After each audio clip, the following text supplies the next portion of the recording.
Hello students, this is Anup Shaw and today in class 9, okay, the chapter is Force and Laws of Motion. So without further ado, let's start the chapter. What is force actually? What is force? Okay, so force is that external cause. Force is that external cause which cause force is that external cause which changes or try to change the state of body. First of all, I'd like to say that there are two types of state. Okay, one is known as rest state, and another one is known as motion state. So, if someone is moving, we say that it is in motion state. And someone in something is at rest position. Okay, like just like our building, just like a tree. Okay, then it is not changing its position. So it is at rest position. So if if I want to change the state of body, if I want to change the state of body from rest to motion or from motion to rest, then we have to apply a force. Just for example, this is a chair, okay, and this person is actually pushing the chair. He's applying force on it, and this way the chair gets displaced, okay, towards the left direction. Okay, similarly, it is known as pulling. Okay, so here the chair is pulled towards the person itself, and he is applying a force on the chair, and that's why the chair is pulled towards the right direction. Okay, similarly this one is also carrying. Okay, so force is that external cause, okay, external agent which changes or try to change the state of the body. Why I'm saying try to change the state of body? Just suppose that there is a wall and I'm applying a force on it. Okay, what will happen? Will I be able to change the state of the wall? No, because wall is a huge body. Okay, so I'm applying the force. Okay, I'm applying the huge force on it, but it is not getting displaced because I am not strong enough. Okay, so that I can cause the body to move. So sometimes we try, and sometimes the state changes either from rest to motion or from motion to rest. Take the example of from motion to rest. Okay, let us suppose a car is moving at a very tremendous speed. Okay, now it has to stop to some places. What will happen? The driver of the car will apply a force on the on the car, and that force is actually known as braking force. Okay, and this way the car, first of all, it starts decreasing. Okay, and thereafter after covering some distance it stops, and actually this is known as retardation. Okay, the process of reduction in velocity, okay, per unit time is known as retardation. Okay, or deceleration. The other name is deceleration.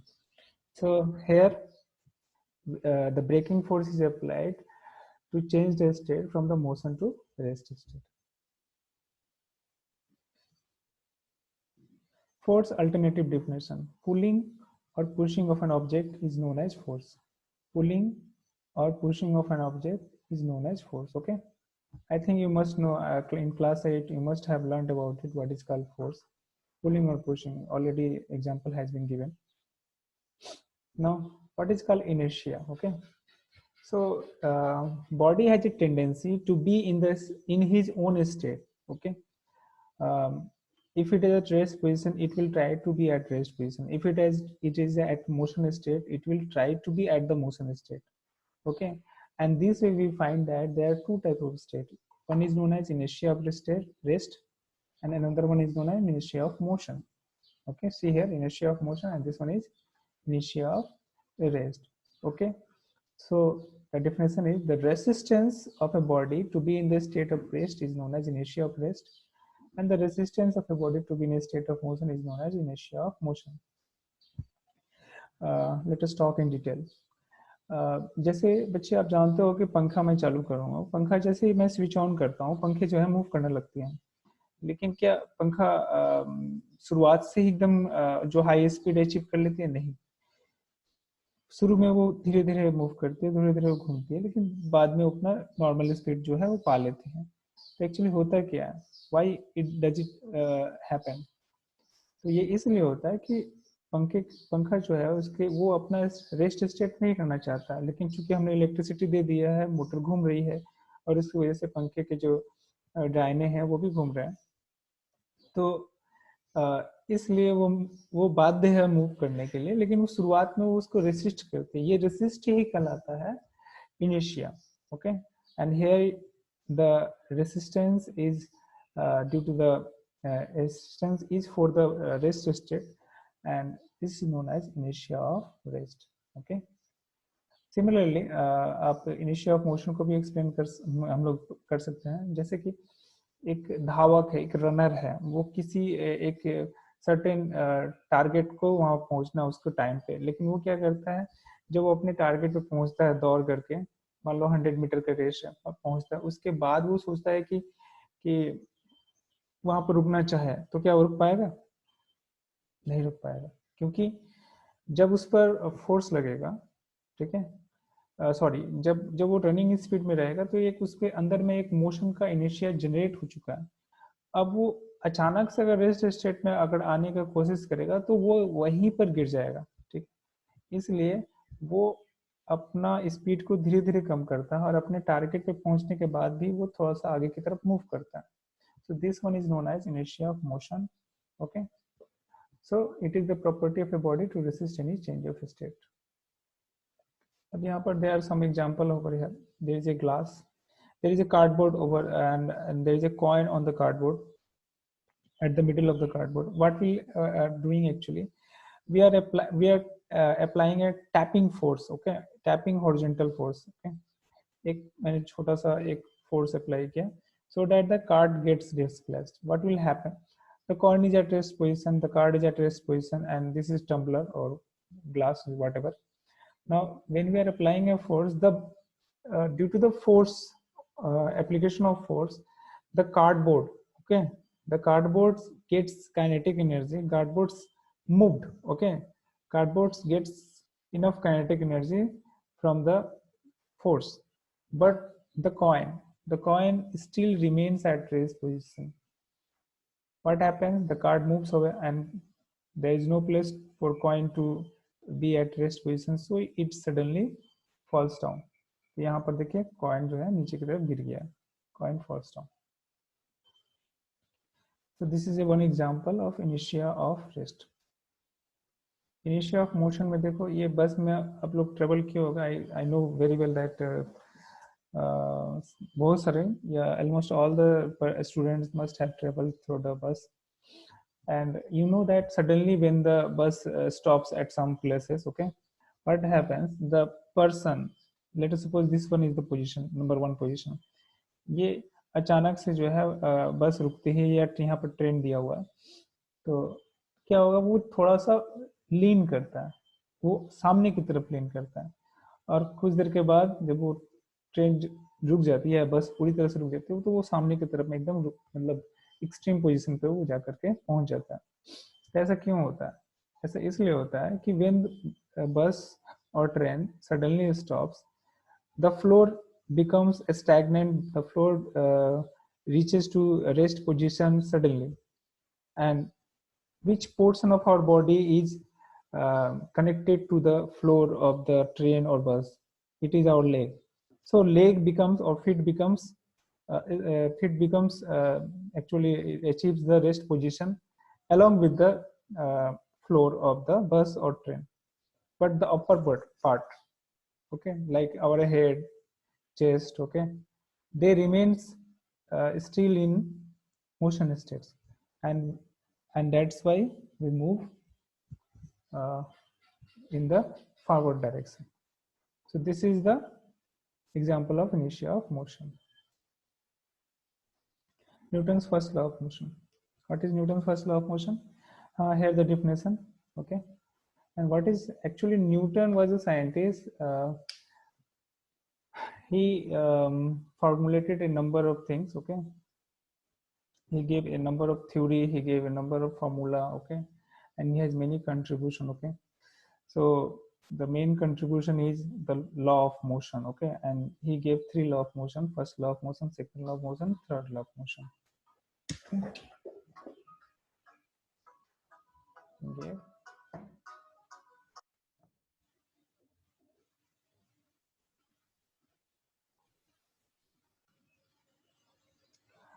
तो हम लोग इनिशिया के बारे में बात कर रहे थे। तो whenever inertia, okay, actually it is the resistance, okay, of a body. It is a property of a body to remain in its own state of rest or in motion. Now the second thing is Newton first law of motion के बारे में। तो first law पहले बता देता हूँ। Objects want to be in a state of rest, okay, or in motion, okay, in a straight line unless acted upon by an unbalanced force। जब तक कि कोई एक अनबैलेंस फोर्स काम ना करे तब तक वो, अगर वो रेस्ट स्टेट में है तो रेस्ट स्टेट में ही रहेगी, और अगर मोशन में है तो वो मोशन में ही रहेगी, यूनिफॉर्म वेलोसिटी के साथ मोशन करेगी एक सीधी रेखा में। तो ये है फर्स्ट लॉ ऑफ मोशन, इसको आप याद कर ले बच्चे, इट इज इजी। थोड़ा सा एग्जांपल देना चाहता हूँ। मान लो दिस इज माय फिक्स, ये अगर मैं यहाँ रख देता हूँ, ठीक है, on the table, what will happen if I'm not applying force on it, okay, it will remain at the table, okay, even after one day I'm coming here and finding that it will remain at the table। हाँ, ये अलग बात है आंधी तूफान ना आए, ठीक है, कोई हवा ना आए, वो भी एक फोर्स ही के रूप में ही काम कर रही है। तो अगर फोर्स नहीं लगेगी तो वो अपनी जगह पे ही रहेगी, और अगर मोशन कर रही है तो वो अपना मोशन करती ही रहेगी। तो ये हुआ फर्स्ट लॉ। फर्स्ट लॉ का बहुत सारे एग्जांपल है, देखो, an object at rest, stay at rest, and here actually new term came, unbalanced force. What is called unbalanced force? मान लो लेफ्ट की तरफ में फोर्स का पहले जान लो, यूनिट होता है न्यूटन, ऐसा ही सिस्टम है। तो मान लो इधर में अगर मान लो कि राइट साइड में अगर मान लो फोर्स लगाते हैं 10 न्यूटन, और लेफ्ट साइड की तरफ में फोर्स लगाते हैं 10 न्यूटन, व्हाट विल हैपन? ये 10 न्यूटन एक दूसरे को कैंसिल कर लेगा, और नेट फोर्स जो होगा बॉडी पर वो कुछ भी नहीं रहेगा, जीरो फोर्स रहेगा। तो जब नेट फोर्स जीरो रहती है तो उसको हम लोग बोलते हैं बैलेंस्ड फोर्स। और जब नॉन जीरो रहती है, मतलब ये 10 है, ये 12 है, घट जाएगा तो 2 न्यूटन बच जाएगा, ये ताकतवर ज्यादा हो जाएगा, ये 2 न्यूटन के फोर्स से ओवरऑल बॉडी जो है इधर मूव करेगा। तो ऐसा फोर्स जो कि नॉन जीरो है वो हम लोग बोलते हैं unbalanced force. So this is an example. Here you are seeing that there are two bodies, they are applying force with equal strength, okay, in opposite direction, and what will happen? The body will remain still at the rest position, okay, because the force is balanced. And here the force is not balanced because both the person are trying to move the body in a certain direction, in one direction। अच्छा, next यहाँ पर है एक object rest में है, ball, इसको kick मार रहा है तो ये यहाँ से मूव कर रहा है, ये जा रहा है। अब यहाँ उसको कोई एक फोर्स लग रहा है, ऑफ कोर्स यहाँ रिटार्डिंग फोर्स है जो बॉल के वेलोसिटी को रोक दिया कर रहा है, लेकिन इस दौरान क्या हो रहा है, जो नेट है वो थोड़ा सा पीछे की तरफ वो मूव करता है। Newton's first law of motion का एक एग्जांपल है, this person is actually driving a bike, okay, what he is finding that there is a stop over some place, okay, on his way, and he doesn't see what will happen. Yes, he made a head-on collision with the wall, and of course the speed is so much that he's not able to apply brake at the right time, okay, and what will happen, he retards, but still the body remains at rest position, the bike becomes at rest position, the body still remains at the motion state, okay, and the person jumps off, ये ऊपर की तरफ jump कर लेता है। So this is an example of इनिशिया of motion बोल सकते हो या फर्स्ट लॉ भी बोल सकते हो। ये स्टिल इसका ये मोशन स्टेट में रहना चाहता है। Second law of motion, second law of motion definition देख लिया, the rate of change in momentum is proportional to applied force and the change take place in the direction of force, okay. अब यहाँ पर एक नया term है momentum. Momentum क्या है भैया? मोमेंटम होता है mass into velocity, okay. Actually the total velocity of a body is known as momentum. When we are talking about velocity, it's only v velocity, but when we are talking about the total velocity, it is mass into velocity। तो उसी को हम लोग momentum बोलते हैं, और इसको हम लोग p सिंबल से हम लोग इंडिकेट करते हैं। तो the rate of change in momentum is proportional to the applied force. ज्यादा फोर्स रहेगा, ज्यादा rate of change in momentum रहेगा, कम फोर्स रहेगा तो कम चेंज इन मोमेंटम रहेगा, और जिस डायरेक्शन में फोर्स काम करे उसी डायरेक्शन में ये चेंज होगी। ये है मोमेंटम का formula, P equal to mass into velocity, याद रखिएगा स्टूडेंट्स। अच्छा, अगेन वही मैंने बताया था कि if you apply more force to an object it accelerate at a higher rate. Accelerate, accelerate में तो होता है change in velocity per unit time या increase in velocity per unit time. ठीक है, 1 सेकेंड में कितना वेलोसिटी इंक्रीज करती है, 3 मीटर प्रति सेकंड की रफ्तार से बढ़ रही है, न कि 4 मीटर प्रति सेकंड की रफ्तार से बढ़ रही है, न कि 5 मीटर प्रति सेकंड की रफ्तार से बढ़ रही है। वो इंक्रीज या को ही हम लोग करते हैं, वेलोसिटी में जो इंक्रीज हो रही है 1 सेकेंड में वही हम लोग करते हैं एक्सेलरेशन। तो ज़्यादा फोर्स ज़्यादा एक्सेलरेशन, कम फोर्स कम एक्सेलरेशन, ये याद रखिएगा।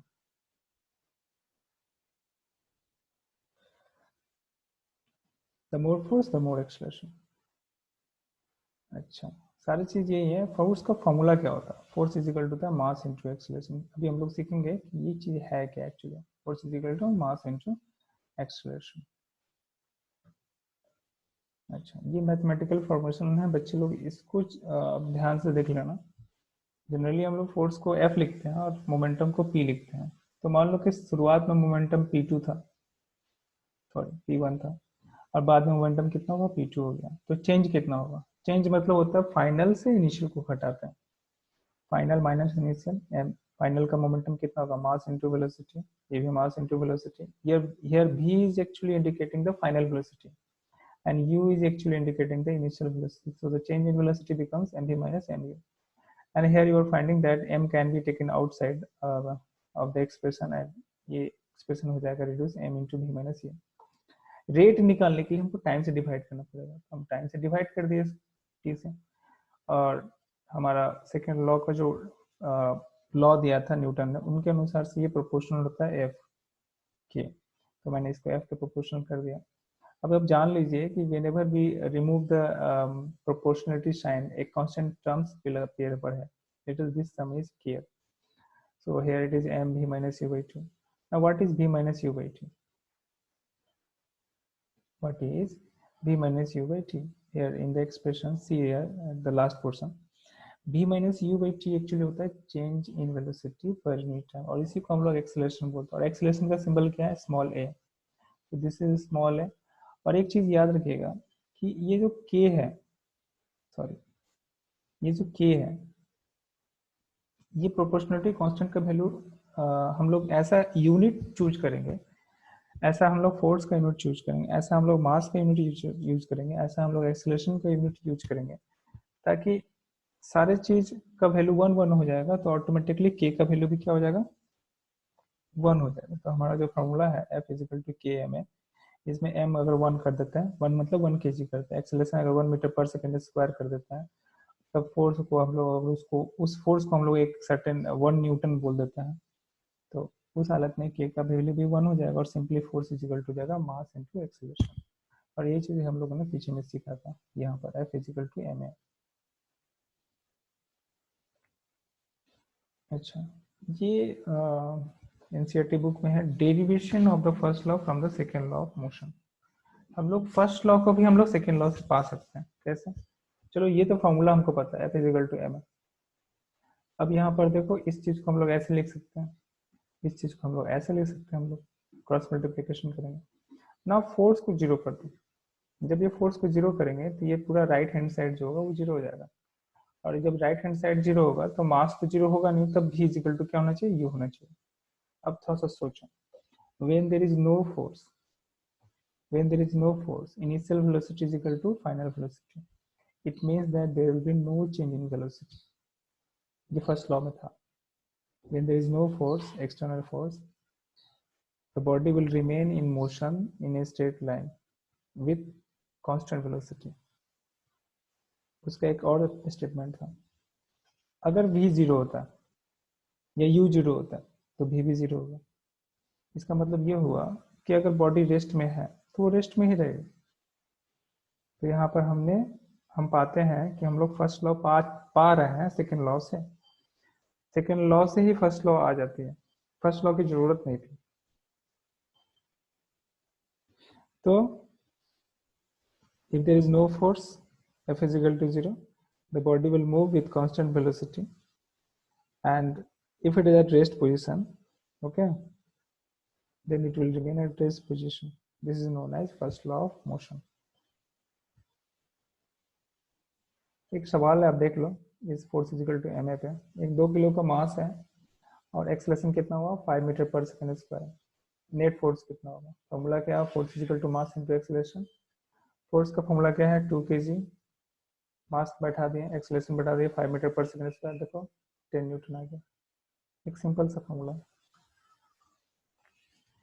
ये एक मोटर कार है, इसकी वेलोसिटी 108 किलोमीटर पर आवर और and it takes 4 second to stop after the brakes are applied. Calculate the force. निकालते हैं। मास कितना है टोटल? 1000 kg। तो सारे चीज को आप क्या करो, एक जगह पर साइड राइट साइड में, राइट हैंड साइड में आप लिख देना कि m is equal to 1000 kg, u is equal to 108 kilometre per hour, time is equal to 4 second, ऐसे करके आप लिख लो, सबसे बेस्ट होगा। और चूंकि ब्रेक लगाया जा रहा है तो वो स्टॉप कर जाता है, तो इसका मतलब फाइनल वेलोसिटी उसका 0 है, v is equal to 0, u initial velocity, v final velocity. लेकिन एक और चीज है यहाँ पर, किलोमीटर पर आवर, इसको हमको मीटर पर सेकंड में बदलना पड़ेगा। तो मीटर पर सेकंड में बदलते हैं हम लोग। किलोमीटर पर आवर को मीटर पर सेकंड में बदलने के लिए एक सर्टेन नियम है, उसको 5/18 से मल्टीप्लाई कर दीजिए। 5/18 से मल्टीप्लाई कर दे, या आपको 1000 डिवाइड बाई 60 करनी होगी। किलोमीटर को मीटर बदलने के लिए 1000 और आवर को सेकंड बदलने के लिए 60 तभी जाकर ये ऐसा ही सिस्टम में कन्वर्ट होगा। अब करते हो तो कितना है? 30 मीटर पर सेकंड। अच्छा, फाइनल वेलोसिटी कितना है? फोर्स 0 है क्योंकि रुक गया है। फॉर्मूला जानते हो, ये फॉर्मूला देखो, एम भी minus u divide by t, सी है। और इस फॉर्मूला में आप बैठाइए, एम की जगह 1000 kg बैठाइए, भी की जगह 0 बैठाइए, माइनस यू की जगह 30 बैठाइए, और टाइम कितना भैया? टाइम है 4 सेकेंड। जब सब कुछ बैठा देते हैं तो क्या आता है? -7500 न्यूटन। ये -7500 जो न्यूटन आ रही है, ये एक्चुअली है क्या? ये एक्चुअली है क्या?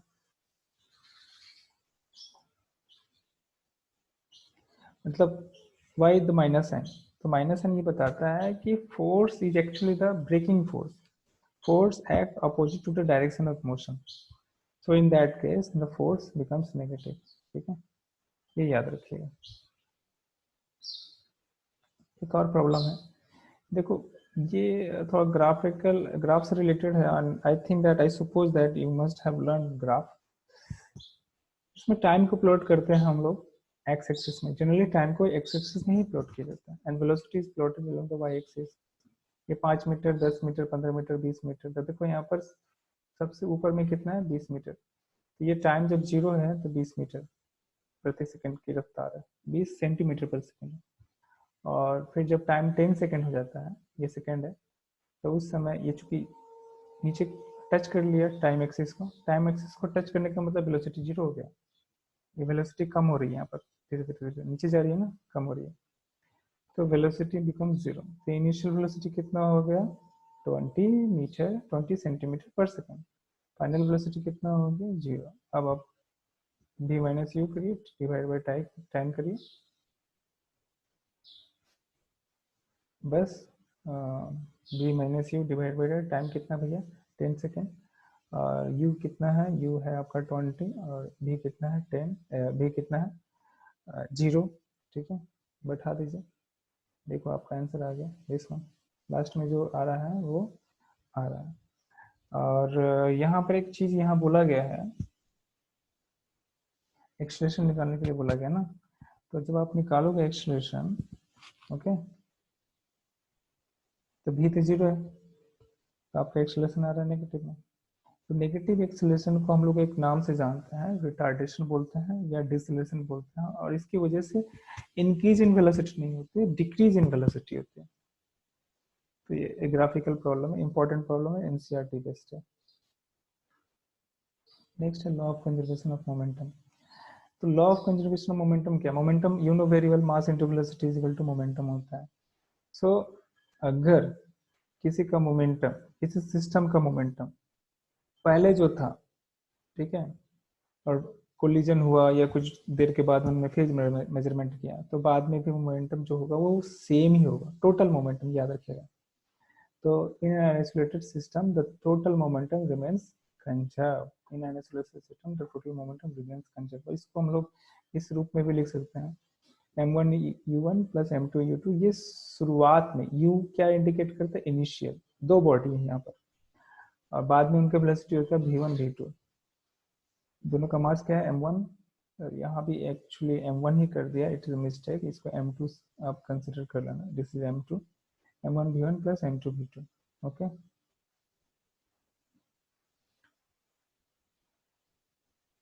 अब चलो देखो यहाँ पर the total momentum before a collision is equal to total momentum after the collision if no external force act on the system. This is known as law of conservation of momentum. और ये किस चीज के लिए true है, ये सारे तरह का कोलिजन के लिए ट्रू है। ठीक है, जैसे कि कार ट्रक के बीच में भिड़ंत होती है, या दो रेल रोड कार के बीच में भिड़ंत होती है, या इवन जो स्मॉल पार्टिकल्स है प्रोटॉन प्रोटॉन के बीच में अगर स्ट्राइकिंग हो रही है, या इवन एक ह्यूज बॉडी जैसे एक प्लानेट है और एक मेटियोर है उसके बीच में स्ट्राइक हो रही है, तो हर बार हम मान सकते हैं कि मोमेंटम कंजर्व होती है, बशर्ते उन उन दो बॉडी के अलावा बाहर के हम फोर्स के बारे में हम कंसिडर नहीं कर रहे हैं। बाहर में हम मान के चल रहे हैं कि कोई एक्सटर्नल फोर्स काम नहीं कर रही है। ये एक मैथमेटिकल प्रूफ है, इसको आपको जान लेना है। तो फोर्स इज इक्वल टू होता है change in momentum divide by time interval. ये हम लोगों ने पढ़ा था और इसको हम लोगों ने निकालेंगे। तो दो बॉडी है, एक बॉडी दूसरा बॉडी, ये दोनों स्ट्राइक करता है। मान लो एक बॉल है, दूसरा बॉल एक दूसरे को स्ट्राइक करता है, तो शुरुआत में उसका वेलोसिटी कितना है u1 u2, और बाद में वेलोसिटी कितना है v1 v2, अलग अलग सेपरेटली। तो यहाँ पर ये F12 लिखा हुआ, एक्चुअली ये फोर्स फ्रॉम, ये बाद में जो लिखा ना, तो ये आप मान लो कि this is the force on the second body, force on the second body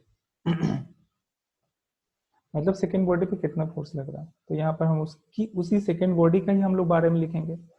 second body का मोमेंटम कितना है m2 v2, सेकंड मोमेंटम का इनिशियल मोमेंटम कितना है m2 u2 divide by 2। Similarly हम लोग यहाँ पर देखो लास्ट में क्या है 1 लिखा हुआ, ये हम लोग बोलेंगे इसको फर्स्ट बॉडी का फोर्स। तो फर्स्ट बॉडी का फोर्स में हम लोग फर्स्ट बॉडी का मोमेंटम के चेंज को ही लिखेंगे। तो हमने बैठा दिया m1 v1 माइनस m1 जो भी है माइनस m1 u2। सिमिलरली मैंने बैठाया, और एक बात ख्याल रखिएगा, एक न्यूटन का थर्ड लॉ है जो कि अभी तक नहीं बताया गया, इट विल कम।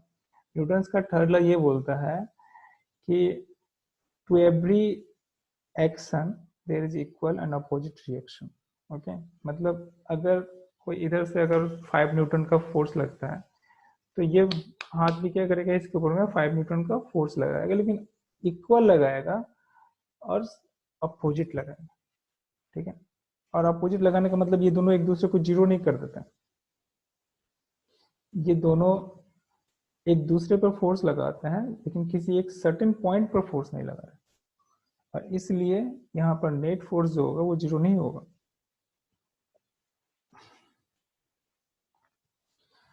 ठीक है, वो एक बॉडी दूसरे पे लगा रहा है, दूसरा बॉडी पहले पे लगा रहा है, point of application of force different है। अगर एक ही पॉइंट पर लगाएंगे तब भला अलग बात है, लेकिन वो एक पॉइंट पर नहीं लगा रहा है, वो एक दूसरे पर लगा रहा है। तो ये F12 is equal to minus F21 लिखे, माइनस इंडिकेट्स दैट एक अगर मान लो कि लेफ्ट की तरफ काम कर दूसरा राइट की तरफ काम कर रहा है, तो एक नेगेटिव साइन आती है। तो this is why negative sign comes over here. अब नेगेटिव साइन बैठा करके हमने यहाँ बैठा दिया, और इसको हम अगर बैठाएंगे इसको, तो आप पाओगे इसमें व्यू प्रेजेंट यस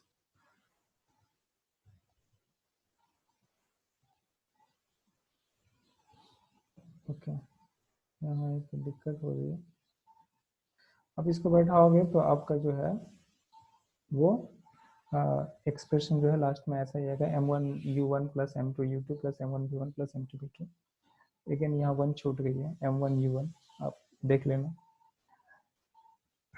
नेक्स्ट एक प्रॉब्लम है, एक न्यूटन्स के थर्ड लॉ पर प्रॉब्लम है, लेकिन न्यूटन्स का थर्ड लॉ पहले सीख ही लेते हैं। न्यूटन्स का थर्ड लॉ क्या बोलता है, for every action there is equal and opposite reaction force, ये है उसका स्टेटमेंट। तो ये रॉकेट ऊपर की तरफ जा रही है, तो रॉकेट से जो गैस निकल रही है जिसको हम लोग एग्जॉस्ट गैस बोलते हैं, ये एग्जॉस्ट गैस भी जो होती है जब नीचे जब जाती है तो वो एक क्या बोलता हूँ, वो एक रिएक्शन फोर्स का काम करती है। ठीक है। सिमिलरली गन, ये देखो यहाँ पर एक आदमी जो है वो क्या करता है, वो नाव से उतरने की कोशिश कर रहा है या नाव से वो पानी में जाने की कोशिश कर रहा है, लेकिन वो जैसे ही जाएगा, इसको हम लोग एक्शन बोल रहे हैं, तो वो क्या करता है, अपने पैरों से नाव को, बोट को क्या करता है, पीछे की तरफ वो धकेलता है। This is known as reaction force.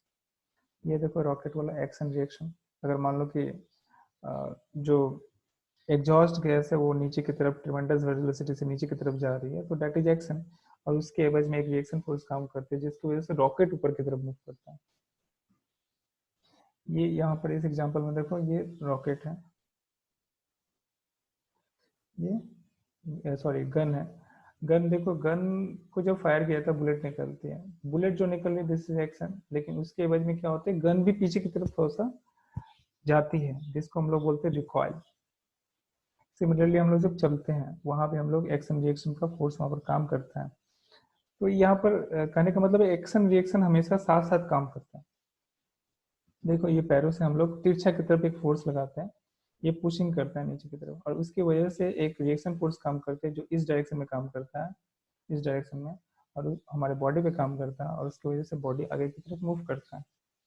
और ये बोट वाला प्रॉब्लम है, आप जानते ही हो। ठीक है। यहाँ एक प्रॉब्लम भी है कि एक मॉस्किटो जो है वो एक क्या बोलते हैं, वो फ्लाई कर रही है, और अचानक रास्ते में वो फ्लाई कर रही थी, तो ट्रक के विंड जो सिल्ड है, कांच का जो उसका सामने का जो रहता है विंड सिल्ड, उसके ऊपर में वो स्ट्राइक करते हैं। ठीक है। वो एक फोर्स लगाते हैं। तो बोला है कि the magnitude of the force of the mosquito on the truck is, मान लो कि ट्रक ने कुछ फोर्स लगाया, फोर्स लगाया ही हुआ, तो वो फ्लाई जो है, मॉस्किटो जो है, वो ट्रक के ऊपर में जो फोर्स लगाएगी वो क्या होगी, स्मॉलर होगी न कि लार्जर होगी, न कि इक्वल होगी, कि कैन इट बी डिटरमाइन होगी। इसका आंसर क्या होना चाहिए, आप ही बोलो। It is will be equal. ठीक है। ये इक्वल होगी। क्यों इक्वल होगी, क्योंकि न्यूटन्स का थर्ड लॉ बोलता है to every action there is equal and opposite reaction force. Equal भी है, अपोजिट भी है। ठीक है।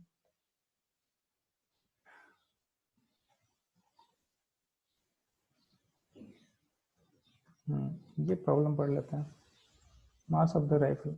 ये प्रॉब्लम ये है कि एक बुलेट है, उसका मास 50 ग्राम है, 50 gram. Of course the bullet mass is small in comparison to the mass of the gun or rifle.